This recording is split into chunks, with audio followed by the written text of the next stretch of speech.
Welcome to Meet the Press Now. I'm Kristen Welker in Washington. We begin in Minneapolis. These are live pictures of protesters braving frigid temperatures as anger mounts over federal agents' use of violent and legally questionable tactics as part of the White House's immigration crackdown. Businesses across the state of Minnesota are closed today as part of the so-called ice out demonstrations, calling on agents to leave the state. It comes amid a cascade of jarring images from on the ground in Minneapolis as thousands of federal agents have surged to the area amid the aftermath of ICE's shooting and killing of Renee Nicole Good. We've seen authorities pepper spraying protesters, in some cases in the face, while they were on the ground and apparently detained, as you see right there. A U.S. citizen was detained at gunpoint and without a warrant, and authorities led him out of his house in his underwear in the cold. He was later released and is vowing to file a civil rights lawsuit against the Department of Homeland Security. And a 5-year-old boy, Liam Ramos, was taken into custody as he made his way home from preschool, with school officials claiming ICE used the child as, quote, bait to arrest his asylum-seeking father. Border Patrol and ICE officials pushing back on that claim earlier today and defending their tactics. Did everything they could to reunite him with his family. Tragically, when we approached the door of his residence, the people inside refused to take him in and open the door. Now, a lawyer for the boy's family says he's currently being held at a detention facility in San Antonio, Texas, with his father. Meanwhile, the Minneapolis mayor saying today that what's happening in his city is no longer about enforcing the law. This is not about safety. It's not even about immigration. What we are seeing right now is that this is political retribution. It's about causing chaos on our streets. This all comes as new polling shows nearly 2/3 of voters disapprove of the way ICE is handling its job. And a majority of voters say ICE has gone too far in its tactics. But 50% of voters say they do approve of the Trump administration's policy to deport people living in the country illegally. Joining me now to start us all off is NBC News correspondent Maggie Vespa, who's on the ground in Minneapolis, NBC News senior Homeland Security correspondent Julia Ainsley, and NBC News senior national political reporter Sahil Kapoor. Maggie, I have to start with you. You have been tracking these protests from the start. Despite the frigid temperatures today, people are still out protesting. Talk a little bit about what they're telling you.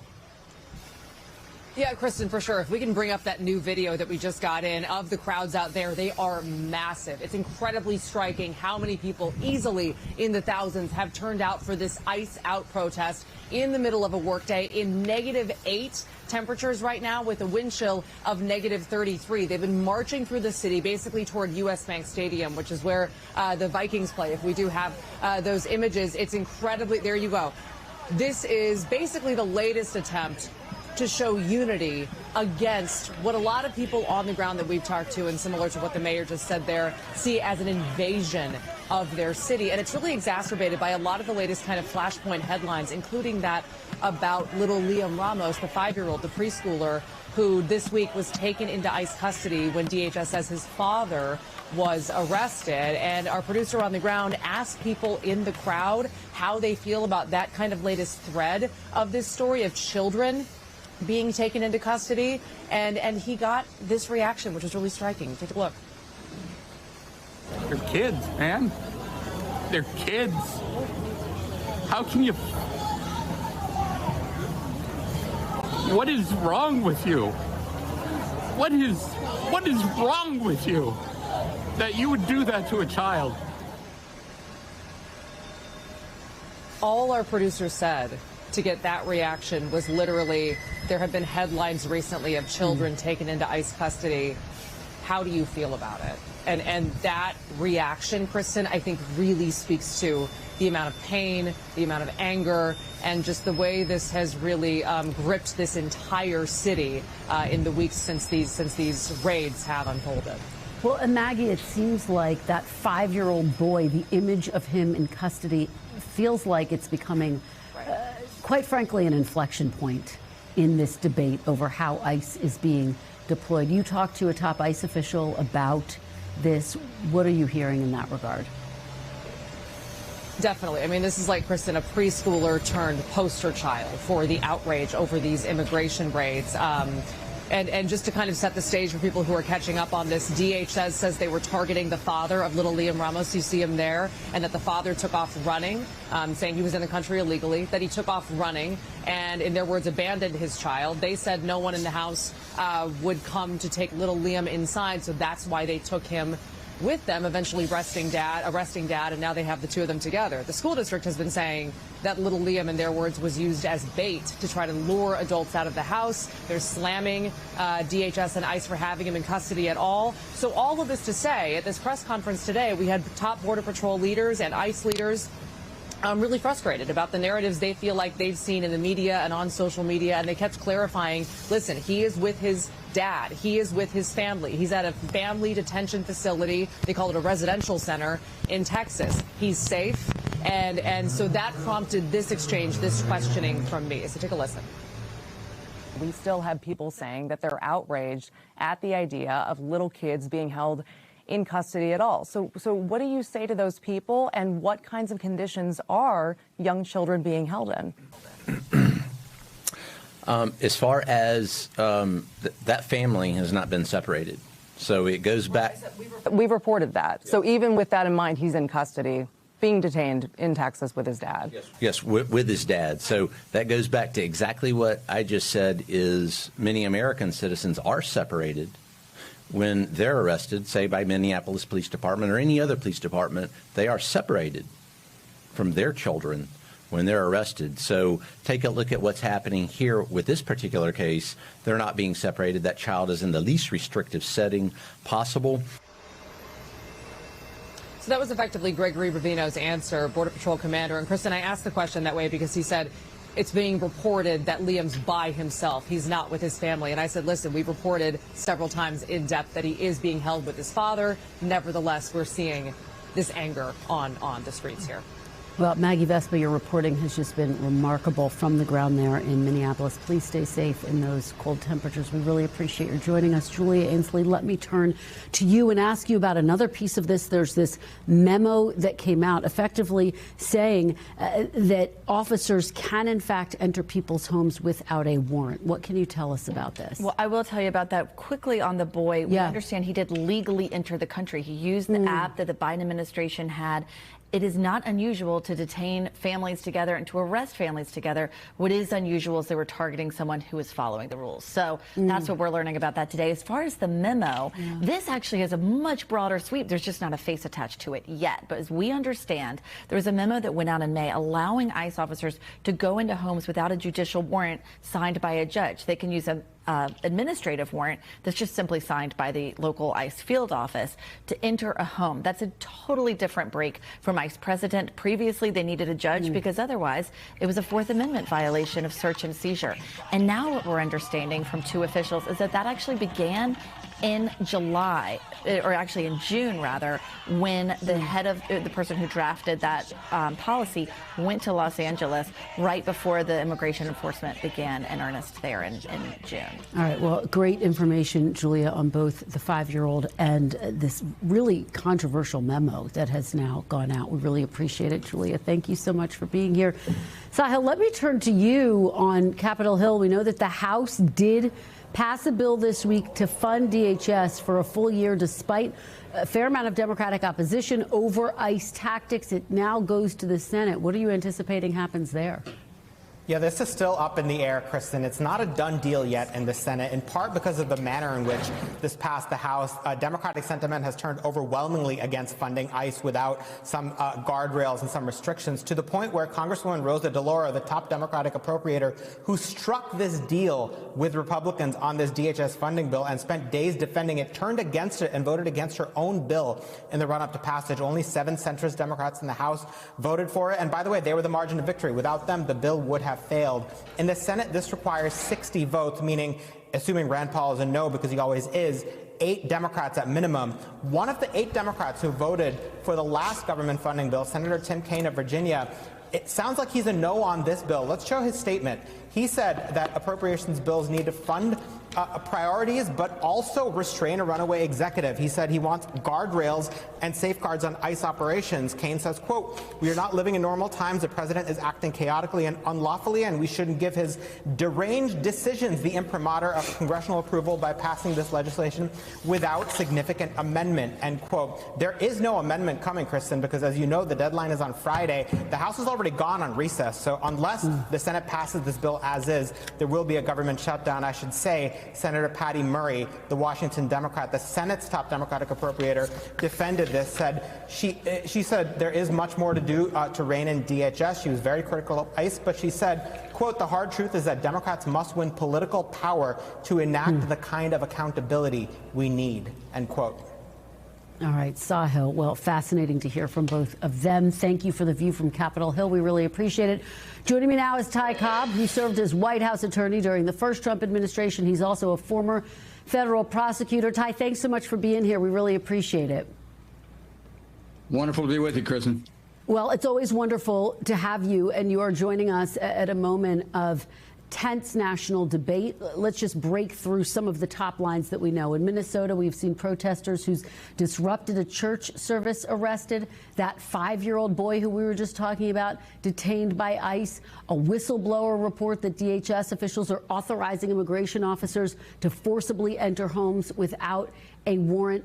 Talk to me about the legality of all of this, Ty. Do you feel as though ICE is acting within the bounds of the law? Oh, not at all. I mean, you can put, the toy Nazi Bovino up all you want and let him, spew lies. But the reality is they're way out of bounds. And keep in mind, you have to look at this policy, which, is not lawful. It's clearly in violation of the Fourth Amendment. But the purpose of this policy is to protect the agents for, from the civil liability that they have when they do bust down a door, because, now they can say we thought it was lawful because our management, told us we could do it. It's the same type of papering over war crimes and other violations that Pam Bondi and the Justice Department have been doing throughout this process, along in combination with Hegseth and others, where they have OLC memos that justify the murders of people in boats, justify a wholesale number of things that, frankly, the courts have started to reject. I mean, keep in mind, this was a week where it started, I think, in terms of significant developments with a court in Virginia canceling Lindsay Halligan, making it plain that the masquerade of her as the U.S. attorney had to come to an end, that it was a charade and that it was over. And she left the courthouse later that evening with her tail between her legs. This is something where, unfortunately, the courts are a lagging indicator on. But when the courts take a look at this policy, they will vitiate it, and it will no longer be acceptable.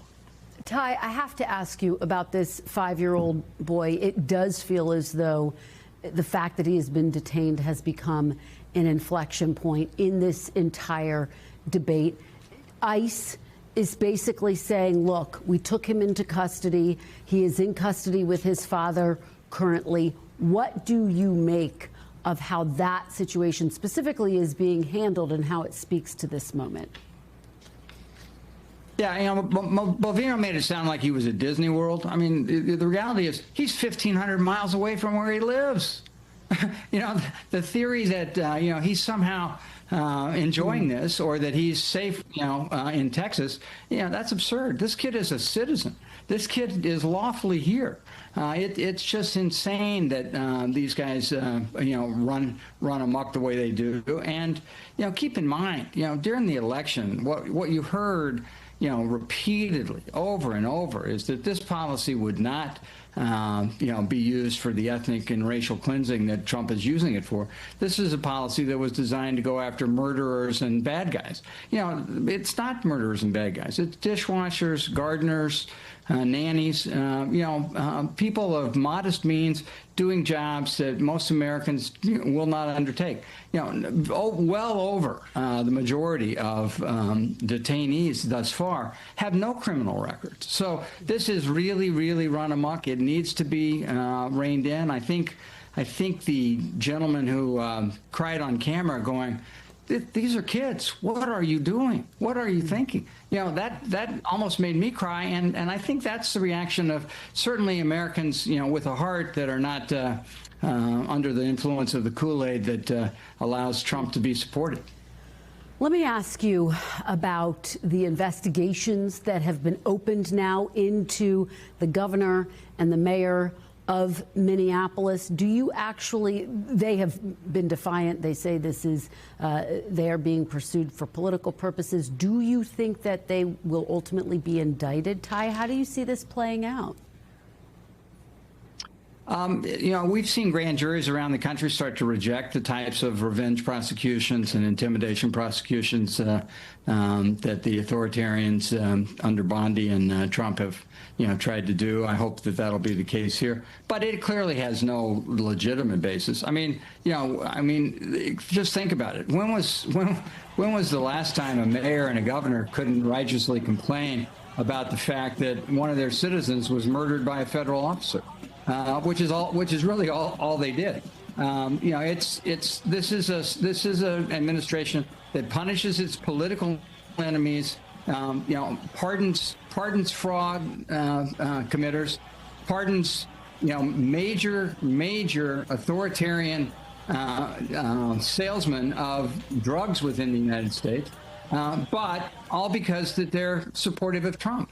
And yet it goes after, you know, people like Comey, people like Walls, you know, even the demonstrators in the church in Minneapolis, you know, who should not have demonstrated in church. It was a bad tactic. It was detrimental to the cause, but it's not a federal crime. I mean, yes, it's trespassing. Yes, it violates some state and local laws, but it's not a federal crime. And these people are only being prosecuted for that purpose. And what does the White House do? They arrest them, you know, perp walk them, and they post their mugshot with them in a meme. They distort through AI the face of one of the protesters to make it look that she is in anguish and crying, when the actual picture makes her look very composed. So we have basically propaganda coming from the White House, people being arrested for things they didn't do, investigated for things that are not a crime, purely for political reasons. That is the crumbling of the rule of law, which, you know, long ago distinguished us from third world dictatorships, but no longer. Well, I do want to switch gears because I do want to get your perspective on a couple of other topics, including the testimony on Thursday of former special counsel Jack Smith. In the middle of it, President Trump posted on social media that the Attorney General should look into Jack Smith. He was asked to respond in real time and said that effectively he is bracing to be told that he's under investigation. What did you make of that moment, Ty? Well, I think I think that is our current reality, as I was just saying, which is, you know, Trump is after, you know, anybody who's ever wronged him. If you stepped on his shoe in an elevator 20 years ago, you should lock your door. All his enemies are unsafe, and certainly Jack Smith, you know, who accepted a very, very challenging role prosecuting a former president who clearly incited insurrection, who clearly was responsible for resisting the peaceful transfer of power and inciting his followers, even to the point of, you know, their threats to kill Mike Pence. It's absurd, and his abuse of classified documents and showing them willy-nilly, you know, to friends in Mar-a-Lago, and refusing, you know, to return them when asked, at a point where he would never have been prosecuted for it. And in the investigation, he made his own lawyer lie. He told his lawyer false information and made his lawyer share that with the government. So these are facts. And I think Jack, you know, was very cautious. He didn't take the bait. He didn't emote. He was very clear. He was very factual about those facts. And the two indictments, the indictment on the January 6th offenses and the indictment on the classified document offenses, you know, very, very different from the Comey, James type of indictments, which were perfunctory, didn't really spell out a crime. The two Smith indictments against Trump, you know, they are, you know, dozens of pages long and replete with detail emails, facts, dates, times, actions. So the facts are compelling. Jack was very good about staying with the facts. He didn't take the bait, notwithstanding the significant efforts of Republicans on the committee, including Jordan and others, who tried to rewrite history in a way that we're seeing across the government, with Trump whitewashing the Smithsonian accounts of January 6th, putting up plaques around the White House, demeaning former presidents, but drawing praise to himself. This is an unbridled time, and we're being led by a demented, narcissistic madman.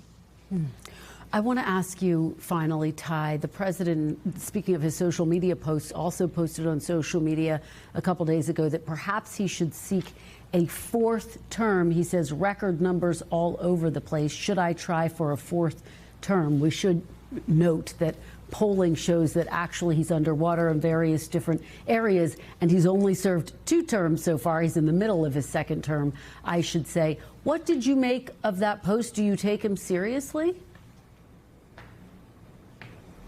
Yes. I've actually said this before. How many times has he teased what was previously called a 3rd term? Now I think he's counting 2020 as a win in his demented state.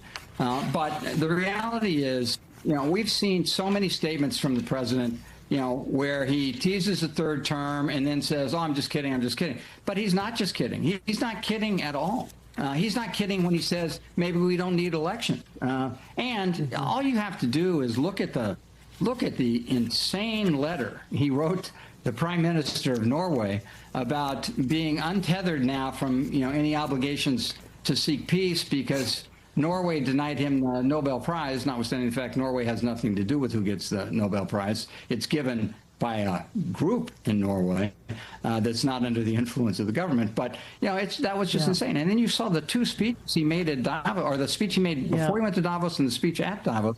Those were not sane moments. I think Mark Carney from Canada, made very plain that there's a new world order out there. America's no longer a protector. America's a predator. And if you, as he said, if you're not at the table, you're on the menu. And I think that many countries now feel that way. I think NATO was dealt a fatal blow this week. And that was also not a sane move by the president over Greenland. All right, Ty Cobb, thank you so much for giving us your perspective on a range of so many critical issues. We really appreciate it. It's always great to see you. Thank you, Kristen. Great to be with you. Thank you.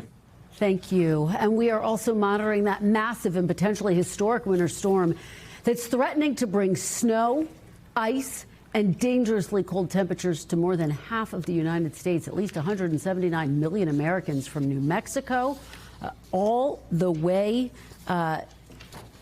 to across the country to New England are under some form of winter weather through Sunday. That storm already working its way across Texas, one of the more than a dozen states declaring an emergency as governors urge residents to prepare for the worst. Don't begin getting prepared late tomorrow or think you can get around doing it on Saturday. I'm here to say this is a very dangerous combination of heavy snow and extreme cold temperatures. And whether you find yourself facing ice or snow, we've all got to be prepared for whatever impacts may come. NBC News meteorologist Bill Cairns is with me now for the very latest. Bill, so walk us through the timing of this storm. When will folks in various areas of the country feel its wrath? Yeah, Kristen, we've already begun. We're now seeing the first areas of freezing rain developing in Texas from Lubbock to just almost north of Abilene. This white line shows you the freezing line. It's expected to go through Dallas between 10 p.m. and about midnight. So Dallas has a couple more hours of just plain old rain, and then it's going to get very cold and very icy in Dallas for at least the next 3 to 4 days. In total now, we're almost up to 180 million people. We have about 343 million roughly people in this country. So that's why, we're more than half of the population. And you can just see everything in the red here are winter storm warnings going from New Mexico all the way now to Boston. The areas of purple are the ice storm warnings. These are the areas that at least have the chance of losing power, maybe even for a couple days. The areas that look to be the worst, Shreveport all the way back up towards northern Mississippi to Nashville, and then it's going to be areas to the east too. As far as the snow forecast goes, the heaviest snows are going to be about north of Oklahoma City, north of Little Rock. If you have any friends that live in Missouri, southern Kansas, southern Illinois, right along the Ohio River. This is going to be a big snowstorm for them. Areas like Louisville, it's not often you get a foot of snow, but that's the forecast currently. Nashville, it's snow over to sleet, then possibly freezing rain. So very messy, especially the state of Tennessee is going to get a lot of ice. Same for Arkansas, northern portions of Mississippi. And then our friends in the east are here. These are the regions that are going to be getting a mix, especially in the mid-Atlantic. That's why our snow forecast and sleet is only 1 to 2 inches from Norfolk to Raleigh, and including the Charlotte area, where you're getting a lot of ice out of this after a very little bit of snow. So that's where we could see power outages, too, down through the Carolinas. Pretty much D.C. to New York northwards. It's primarily a snow event with ice on top of it. That's why we're 6 to 10 in D.C., 8 to 12. But when you stay all snow, that's when you have a chance for a foot to a foot and a half from Syracuse to Albany to Boston, Hartford, Binghamton, Oneonta. All of our New England towns are in the mix to that. And, Kristen, on top of all of this, we have 194 million people under some type of cold alerts. We showed you the video at the top of the show how cold it is. Maggie in Minneapolis, wind chill negative 29. Many areas of the country are not going to melt anytime soon after this storm. It's going to take a while to warm up, maybe at least a week. Wow. Well, we are hoping everyone heeds the advice and stays safe. Bill Cairns, thank you so much for joining us and for that update. We really appreciate it. Coming up, U.S., Russia, and Ukraine hold their first round of trilateral peace talks since the war in Ukraine began nearly 4 years ago, as Moscow strikes Kyiv's power grid, leaving the capital freezing and also in the dark. Plus, the head of the World Economic Forum speaks to NBC News about the prospects of peace in Ukraine after a pivotal week of diplomacy and deal-making in Davos. You're watching Meet the Press now.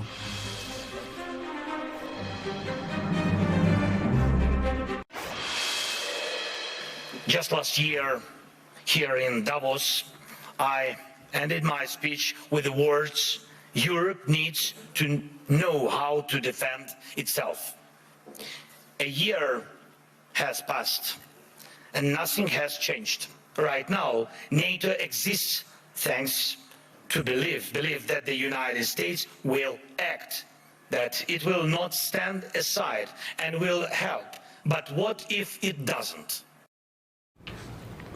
Welcome back. That was Ukrainian President Volodymyr Zelensky yesterday, speaking at the World Economic Forum in Davos, Switzerland, questioning the strength of the NATO alliance and its willingness to respond to global challenges. It comes as U.S., Ukrainian, and Russian officials gathered in Abu Dhabi for talks, the first trilateral meeting since Russia's invasion of Ukraine. A White House official describing today's meeting as productive and saying conversations will continue tomorrow. Those talks come a day after Special Envoy Steve Witkoff and the president's son-in-law Jared Kushner met with Russian President Putin in Moscow. Now, according to the Kremlin, that meeting lasted approximately 4 hours, describing it as substantive and constructive. Joining me now is NBC News Chief International Correspondent Keir Simmons, and with me on set is NBC News Chief Washington Correspondent and Chief Foreign Affairs Correspondent Andrea Mitchell. Thanks to both of you for being here. Keir, let me start with you. Talk a little bit about the expectations of this trilateral meeting in Abu Dhabi. What are officials hoping the takeaways will be? Well, it's the first time, Kristen, that the three sides, if you like, the US, Ukraine and Russia have been in the trilateral talks like that together. It's happening here in the United Arab Emirates. We're not allowed to be in the room, obviously, but even to be around the meeting. But I will say that in terms of who's involved, the Chief of the General Staff on the Ukrainian side and on the Russian side, the Director of the GRU, which is Russia's military intelligence organization, they are there, as well as Kirill Dmitriev, President Putin's envoy, who talks more about business, Steve Witkoff, President Trump's envoy. So they are serious meetings. They are meetings that are looking, according to President Trump and President Zelensky, at territory, and that will be about the territory in the Donbass that is currently held. It's Ukrainian, of course. It's currently held by the Ukrainians, which President Putin is demanding. I had the chance to speak to Borge Brender, the director and CEO of the World Economic Forum, where President Trump spoke, of course, President Zelensky spoke, and he was around those leaders through this week. Take a listen to how he frames the Ukrainian leaders' perspective at this point. My feeling after also speaking to Zelensky is that he is ready to go for a peace deal. I think what's important for him is, of course, the long-term security guarantees. There's a war of 4 years now almost, and he doesn't want that war to end and then he will be attacked again and the people of Ukraine after 1 or 2 years. It's a question of a political will with Putin and Kremlin to agree on a deal that is relatively balanced. To get a little more granular, Kristen, quickly, the area, 25% of the Donbass that the Russians are demanding, the US proposal, Ukrainian proposal seems to be that both sides withdraw and it becomes a special economic zone. Whether or not the Russians are going to accept that is one of the fundamental questions at this stage. Yeah, it really is central to whether there can be any progress. Keir, stand by for me. Andrea, let me turn to you and get your latest reporting on this. It is extraordinary that they're holding these trilateral talks, and yet the question that Keir raises looms over all of these talks, looms over this entire issue. Will Russia ever be ready to say yes to peace? Not according to the people who were in Davos, whom I spoke with when they came back, the U.S. senators from the Foreign Relations Committee, who had also been in Copenhagen.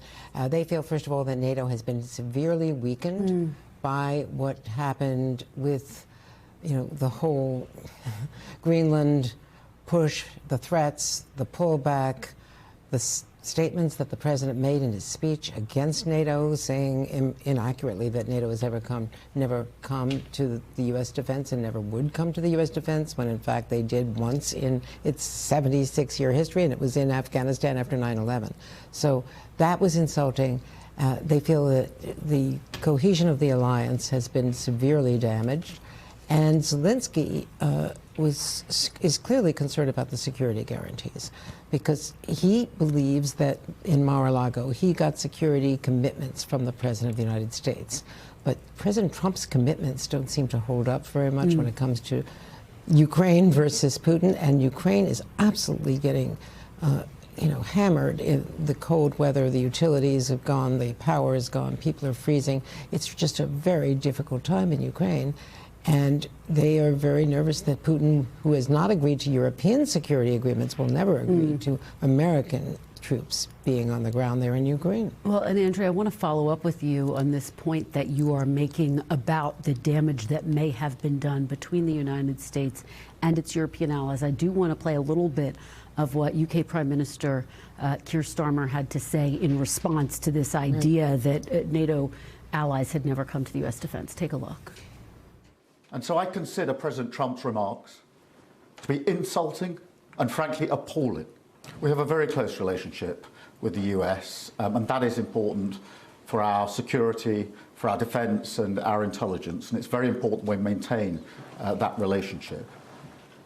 But it is because of that relationship that we fought alongside the Americans for our values in Afghanistan.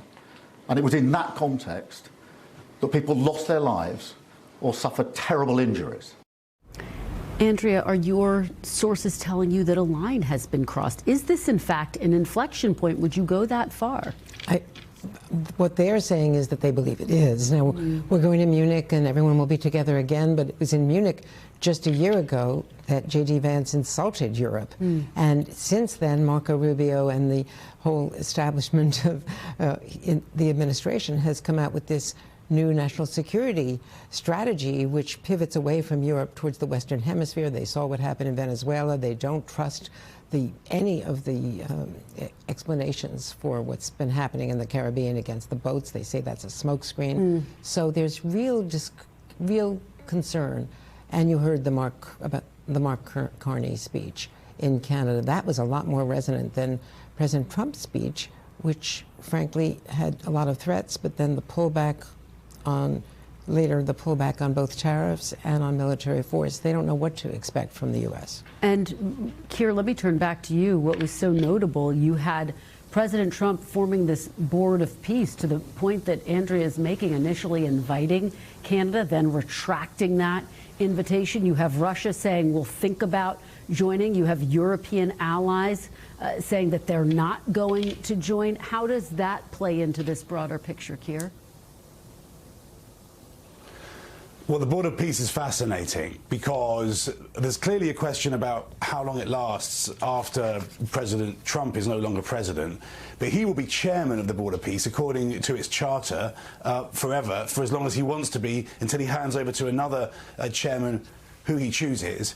We talked about it, Kristen, earlier in the week, didn't we, that ultimately that this is being seen as a potential replacement for UN bodies because it's a body of leaders and it's not just constricted to Gaza, but the only leader on the Board of Peace, according to the Charter, is President Trump. And remember, on the Security Council, where the UK, France, China, Russia and the US have a permanent seat, all 5 of those have a veto. So you can imagine why the US, in that sense, the UK and France, but maybe even Russia and China aren't interested.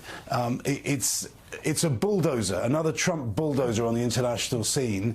And again, at the same time, questions about whether it really will work or last. All right, Andrea, thank you so much for being here on set. Keir, thank you. Thank you both for your incredible reporting. We really appreciate it. Coming up next, end of the run. The FBI says they've captured Ryan Wedding, the Canadian ex-Olympic snowboarder accused of running a massive drug trafficking scheme for Mexico. That story's next on Meet the Press Now.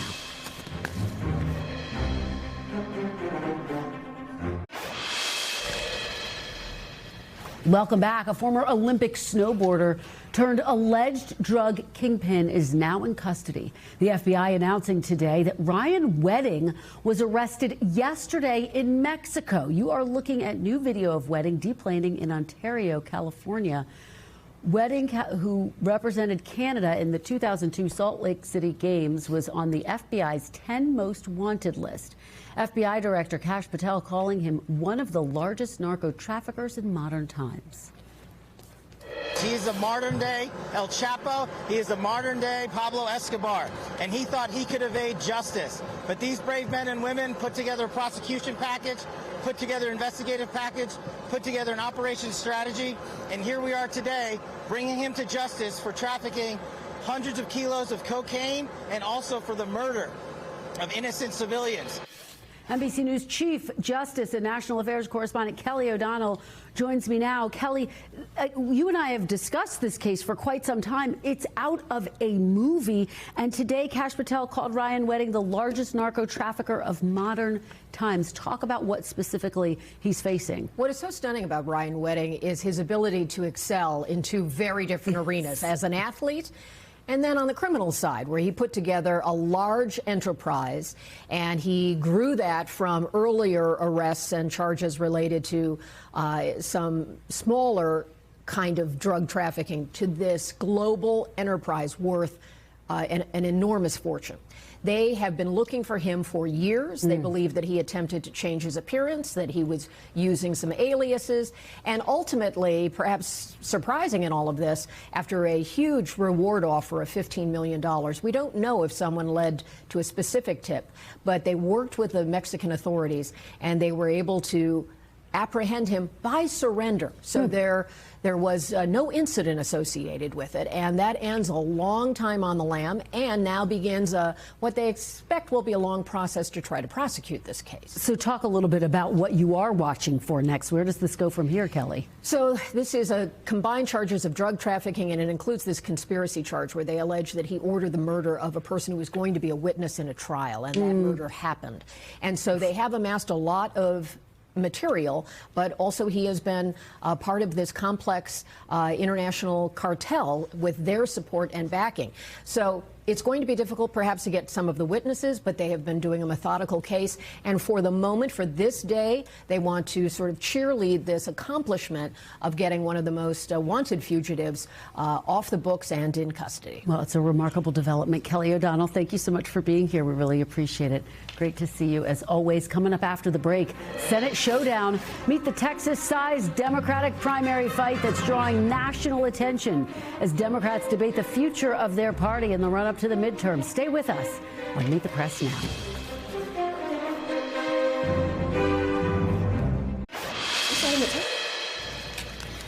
Welcome back. Democrats face a tough road if they want to take back the Senate this November, but the party is hoping it can expand the map by being competitive in states like Ruby Red, Texas. But first, they have to pick their candidate. Tomorrow, State Representative James Talarico and Congressman Jasmine Crockett will face off on the debate stage. Both Democrats come from very different backgrounds and have very different political styles, but both are seen as rising stars within the Democratic Party. Joining me now is Jeremy Wallace, politics reporter for the Houston Chronicle. Jeremy, thanks so much for being here. Really appreciate it. Let's dive in, set the scene for tomorrow. This is going to be a big Texas showdown. Talk a little bit about what you're anticipating and the fact that one of the critiques or comments about these candidates, they have very different styles, but not necessarily different policies. Yeah, right. This is kind of the best and the worst of both worlds for Democrats. These are two of their best rising stars. This is the key to their bench, and they're having to go against each other, right, with these two different styles. And and the whole question that both of them are going to be trying to answer through this whole debate is not only who you should vote for in this primary, but think about who can win in the general election in November. And they both have very different ways to make that case to voters to why they're going to be better in November to take on either John Cornyn, Ken Paxton, or Wesley Hunt. So, Jeremy, tell me what each of these candidates has to do in order to have a strong night tomorrow night, to frankly stand out and say, I'm the best person to win this seat against all odds. Yeah, it comes down to that question of who can win this primary and build this coalition of Democrats. You know, the Democrats are a wide, group of people, right? We're talking about who can mobilize the, black voters in Texas who haven't had good voter turnout in the last couple of cycles, who can get the Latino voters, the South Texas voters back on the side of the Democrats when they go into the general election cycle. Trump did so well with them in that last presidential race. People are worried, like, are we going to be able to get those back into the Democratic column? So they're going to have to address those two things and still tell the independent, moderate type Republicans out there, hey, no, I'm a reliable choice if you want to find a home over here. So that's a lot to manage in one debate, I know, but boy, they have to make that case if they're going to pull off something that we haven't seen happen in Texas since the 1990s, y'all. Yeah, well, thank you for that context, because you take me to, I have a panel here, so they're laughing if you hear them in the background. So it was a great joke. Look, give me a little bit more of that context, because the closest that a Democrat has come to winning the Senate seat was back in 2018. That was when Beto O'Rourke gave Ted Cruz a real run for his money, but he couldn't pull it off. What does a Democrat actually need to do to exceed? Because everyone thought, oh, Beto O'Rourke has a real chance, and yet couldn't do it. Yeah, I just had Beto O'Rourke on my podcast where we talked about this. Remember, he was 215,000 votes short of winning that race. Since that election, just Harris County, Texas, where Houston is, has added 340,000 votes. You don't have to be a mathematician to see, like, the potential is there. This is a very blue county that's added enough votes to pull this off, but it comes with a huge but. Who can get the black voters in Harris County fired up? We haven't seen that happen since the Beto O'Rourke campaign. Nobody's been able to go into those communities and get that voter turnout up. I looked at about 15 precincts in, particularly, Houston and some of the black community vote areas around Tidwell Park and Kashmere Gardens, where Beto O'Rourke actually outperformed Democrats in the past by 3,000 votes just in that neighborhood.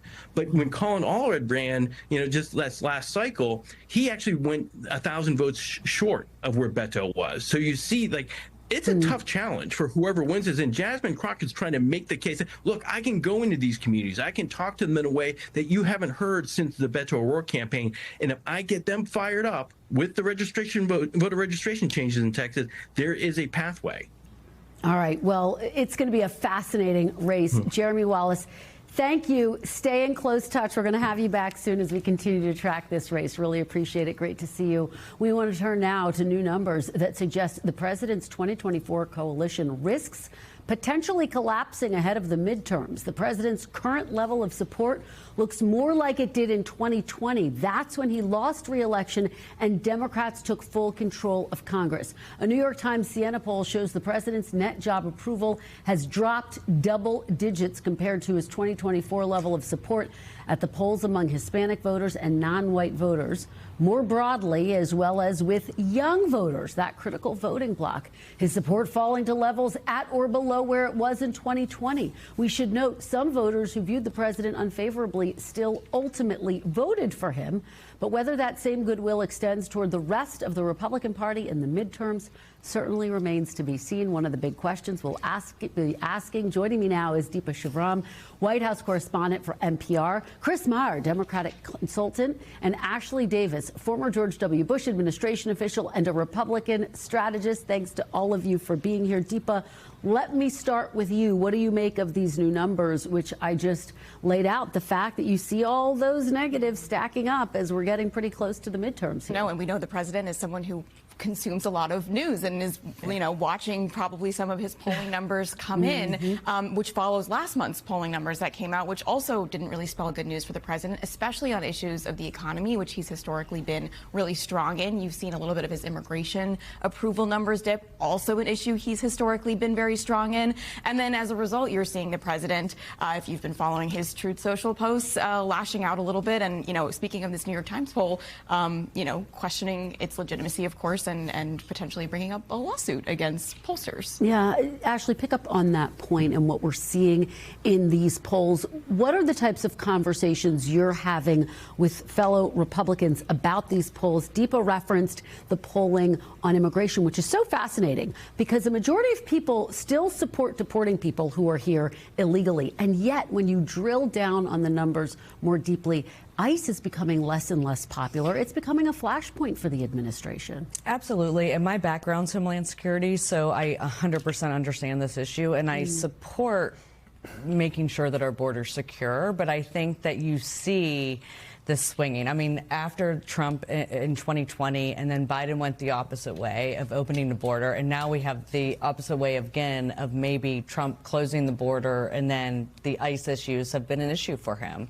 But I mean, here's the deal. Midterms are horrible. I lived through it during George W. Bush. I mean, we all know this. The speaker has actually been very good with the numbers that he has right now, which is minimal, 2, 1, 3, depending on who shows up.